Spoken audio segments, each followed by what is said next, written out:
Hello, this is Celeste from Black Metal Artist, and today I have the pleasure of being here with the people behind the project, Rosacroce.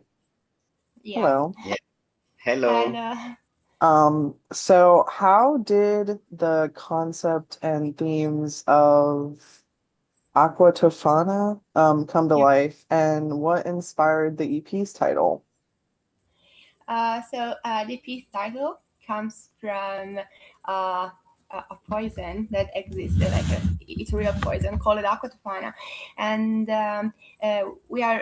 we were really inspired by the person behind Acqua Tofana, which is Giulia Tofana, which is a real historical figure, and she was a woman that was making poisons for older women. Like she was selling poisons to other women, like in the 16th century, like Hmm. around the time. And she was Italian, so we thought that it could fit our aesthetic of the band, not only because she is Italian, but also because I think it's really hardcore. She was like pretty woman making poisons. We thought it was cool, so we chose the name Acqua Tofana. And also because Acqua Tofana is very linked to alchemy themes, and we are really, really obsessed with alchemy and stuff. And so we did An choose the, important thing yeah. is that the poison she sells to women, obviously, they will they used to eat to kill their. Yes, yeah. She used to sell poisons to women, and so women could use the poison to kill their husband. So Mm. it's Yeah. very hardcore. It is a it's a cool story, but not just husbands in general, but abusive husbands. So it was a really like also a feminist thing, because Giulia Tofana was like it's like she wanted women to be protected somehow. So she was selling poisons only to women that felt like they were in danger. So it was really it's really interesting. Yeah, I think it's an interesting historical figure. If you don't know her, check her out on Wikipedia because it's really interesting. I feel like I've heard of that story, but that's really interesting though. Or maybe I heard something similar in like other stories, but Yeah, I feel like that concept is like really yeah, interesting. it's very beautiful, and I think it's cool. I think she was cool. Yes. Yeah, definitely. Now your music blends Gothic and black metal elements. How do you kind of balance these two styles together in your songwriting?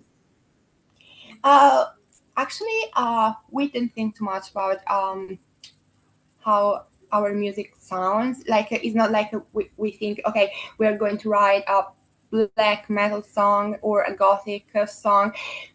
We just write a song, and in the end it comes out that is really gothic but also a little bit black metal, and maybe with some electronic aspects too, and but it's something that comes really naturally, like all Yes, together. it's so natural for us to Yes, write it's not like something this. that we think too much about it. Like, oh, we need to balance the gothic side and the black metal, or maybe we think, Mhm. oh, this song is not black metal enough. We just write what we like, what we would listen to, and so that's it. It is very spontaneous. Yeah, no, I think that's cool that you guys kind of just go with the flow instead of thinking Yeah, of it like critically. on the floor, definitely. Yes. Yeah, we mix together basically what we listen to, what we like, and that's how Rosacroce's music comes to Okay, life. cool. Now can you walk us through your creative process when composing songs? Mm.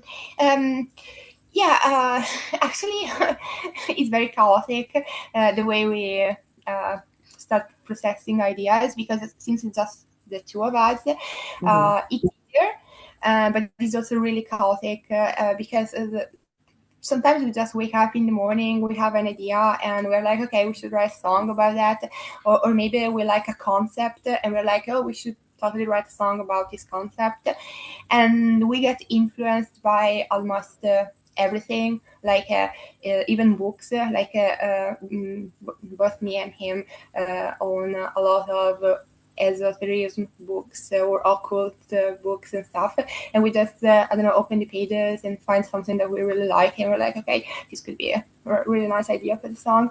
And Gorgoness, which is one of the song in the EP, exactly came out like that. He wrote the instrumental, and he made me listen to the instrumental, and the melody made me think about mythology, something about ancient Greece, and I was like, no, I want something about Gorgonets, because like gorgons and stuff, Yes. and so we wrote. I started writing the lyrics, and that's how it came out. Yeah. Oh, that's really interesting. Yeah. Now, how do the lyrical themes in your EP reflect personal experiences, myths, or even broader concepts? The lyrics are purposely very cryptic, so they of course take inspiration from our like personal experience, but we don't want it to be explicit. Yes. So the lyrics are really they can mean many things at once, and also we like if people can read between the lines what they want to read. Like if they want to read like there's a sort of romantic side or something more tragic, it's up to the audience, to the listener. So we don't mind what people uh, uh, understand from our lyrics, but because we want to be like really mysterious with the lyrics. Yeah. Yeah. Now working independently, what challenges have you faced in producing and releasing music? That we literally do everything by ourselves. Yes, and everything. Yeah, sometimes it's a little bit frustrating, because we do everything. Like we do the aesthetics, we do the graphics, the logo, and we do the cover artworks. We also write the music, so composition, production, mixing, mastering, Recording, mixing, mastering. It's everything, and even like of course we manage our band's Instagram profile and TikTok profile, so we need to also create content like weekly, and so it's a little bit frustrating sometimes, because it's just the two of us, and sometimes we don't have like much time during the day to do everything, but we try to make it work. Yes, in our way. Yeah, somehow. Yeah. Sometimes people find that like a challenge, but I feel like also like you have so much creative freedom in doing that. So even if you have like those frustrating moments, definitely. It's a good thing for sometimes it's a good thing, but another times it's a lot of work. Yes, effectively. maybe when we do live shows, it's a little bit more frustrating, because we need to prepare everything by ourselves. Even if we want a little bit of scenography, like we want items, because we often bring roses with us on stage, and we need to think about literally everything, like the outfit and the choreography and the roses. And sometimes it's a little bit like it's a little bit frustrating, because there's no one that is helping us, at least right now, and so we have to think about everything. So okay. But it's yeah, but we're good. Yeah. Now, how do you approach the recording process, especially since your lineup is just you two?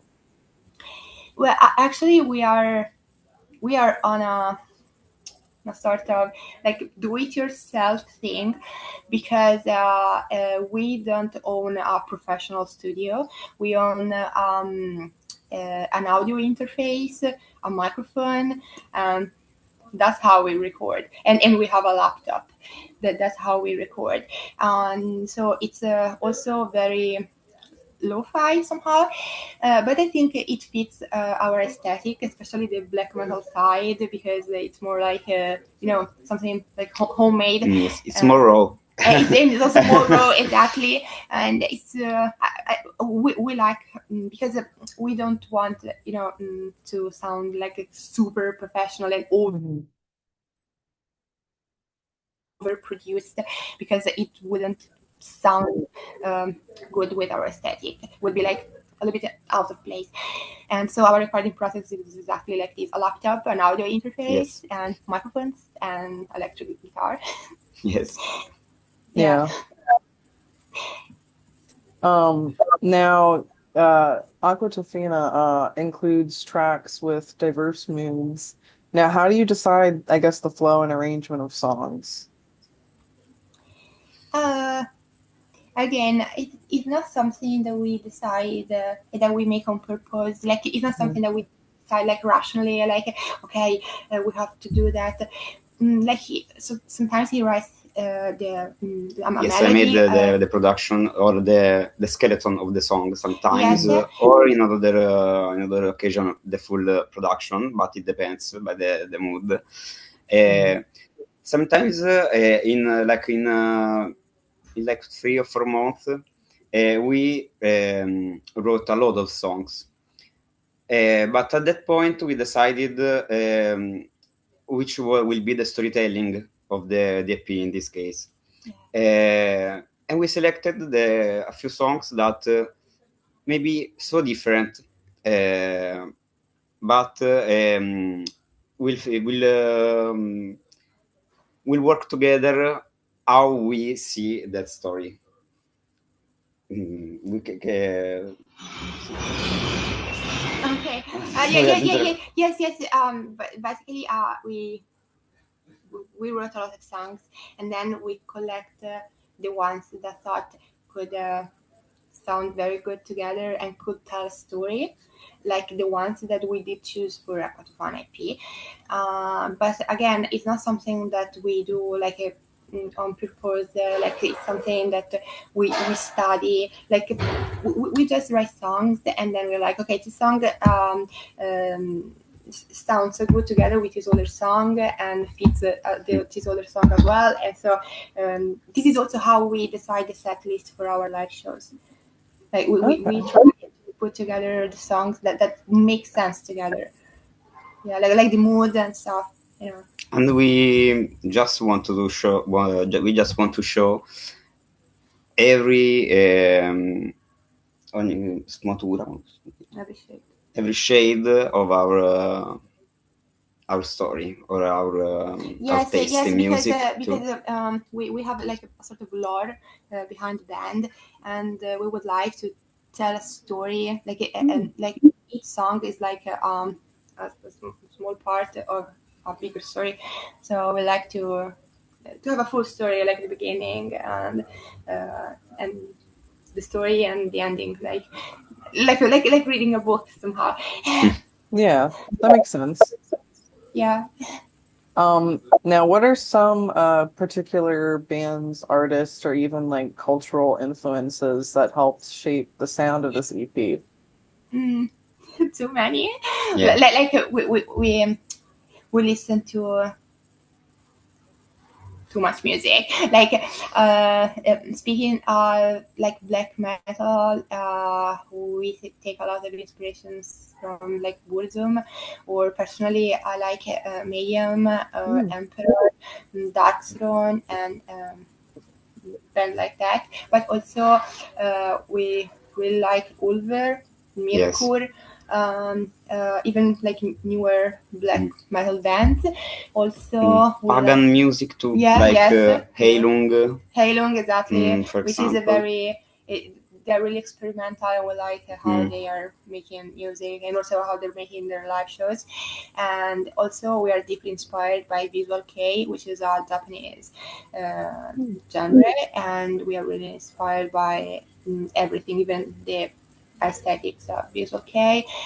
But we are also inspired by Gothic culture, like Gothic European culture, and also by everything that's something to do with Europe. So European architecture, European folklore, European esotericism, and European history and stuff. Like we have truly a lot of inspirations, and also a lot of artists that we like. We take inspiration from another totally different genres too, like for example Bjork. Yes, we also like electronic music. We before of Rosacroce, we worked as electronic musicians. Yes, before joining our different courses, we both had electronic projects, solo projects, and we really like electronic music. Yes, in like fact, Bjork, Grimes. Also Apex Twin, or even like in the industrial side of electronic music and stuff. So yeah. That's really cool. Yeah. There are a lot of things. Now, what do you hope listeners take away from listening to Acqua Tofana after experiencing it? We would like for the listener to start a sort of journey when they are listening to our music, and especially we like when people tell us, okay, I'm listening to your songs and they remind me of I don't know, some occult symbolism and stuff, or even religious symbolism, because we want to recall a lot of symbols and aesthetics that come from, also religion and European folklore stuff. So we would like for the listener to create something in their minds. Yes, to feel, to live in the vision. Yeah. We would like to to create. And to enter in our world, which is very like mystical, very mysterious, very gothic. Like even someone tells us that when they're listening to Rosacroce, they feel like they are inside a gothic cathedral, we're happy. Yes. Yeah, no, I definitely feel that in that music for sure. Now, as a final question here, kind of looking forward, what is next for you guys? Are there like new projects or collaborations or any live shows down the line? We are preparing for the next live shows, which are all around Italy. We have an upcoming live show in 3 weeks, I guess, and we are preparing the set list and stuff. But we are also working on a project with another band. We're doing a collaboration, and this band, they are all friends, and we both live in the same city, so we decided to collaborate. They are like more metalcore, but I think that we can make it work together. Mhm. So we are collaborating on this song, and we also collaborating on a new project that will happen probably in the next month. And of course, we are still thinking about writing music and writing ideas and stuff.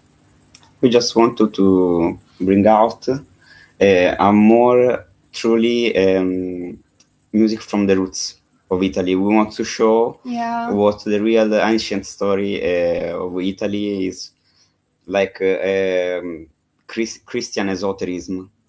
That it's something that we got really inside our culture. We would like in the future to release something that feels more and more Italian, based on Italian folklore, and because I think that there are a lot of music right now in the world that is inspired, for example, on the Celtic folklore, on the Northern Europe folklore, but there's not much music inspired by the Mediterranean folklore, especially the Italian one. And we would like to do something, like to release something that is more focused on that, like some like ancient things that belongs to our roots, exactly. And because I think there are a lot of occult things that people could find really interesting because there are a lot of things, a lot of myths and stories, like for example the Acqua Tofana story. Maybe it's not so popular, maybe in the US, for example, but we would like for people to know that in Italy there's this thing called Acqua Tofana, and it's something really really cool. Yeah, that's great to hear. Well, I definitely wish you guys the best of luck, and thank you so much for being Thank here today. you for having Thank you us. so much. Thank you.